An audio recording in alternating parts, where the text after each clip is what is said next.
ഉള്ളവരെ പരിശുദ്ധമായ ബദർ ദിനം നമ്മളിലേക്ക് അടുക്കുകയാണ്. അവിടുന്ന് ത്യാഗത്തിൻ്റെയും വളരെയധികം വിട്ടുവീഴ്ചയുടെയും പ്രതീകമായി നിലകൊണ്ടിരുന്ന ഒരു യുദ്ധത്തിന് തയ്യാറെടുപ്പല്ലാതെ ഒരു വലിയ യുദ്ധത്തിലേക്ക് നേരിടൽ അനിവാര്യമായി വന്ന ഘട്ടമാണ് പരിശുദ്ധമായ ബദർ യുദ്ധം. ഈ പരിശുദ്ധമായ യുദ്ധത്തിലൂടെ വിശ്വാസികളായ സ്വഹാബയും ഹബീബായ മുത്തുനബിയുടെ പക്വതയുള്ള നേതൃത്വത്തിൻ്റെയും ഭാവം അവിടുന്ന് ജനഹൃദയങ്ങൾക്ക്, വിശ്വാസി കോടി ജനങ്ങൾക്ക്, ഇങ്ങോളം വരുന്ന എല്ലാവർക്കും ബദർ ഒരു പാഠമാണ്.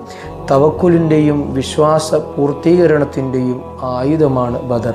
അതല്ലാതെ അംഗബലവും ആയുധം ബലം കൊണ്ട് മാത്രമല്ല വിജയമെന്ന് ബദർ അവിടുന്ന് തെളിയിക്കുകയാണ്. പ്രിയമുള്ളവരെ, മഹാന്മാരായ ബദരീങ്ങളുടെ ബർക്കത്ത് കൊണ്ട് നാഥനായ റബ്ബ് നമ്മുടെ ജീവിതത്തിലെല്ലാം സർവ്വ ബർക്കത്തും ഖൈറും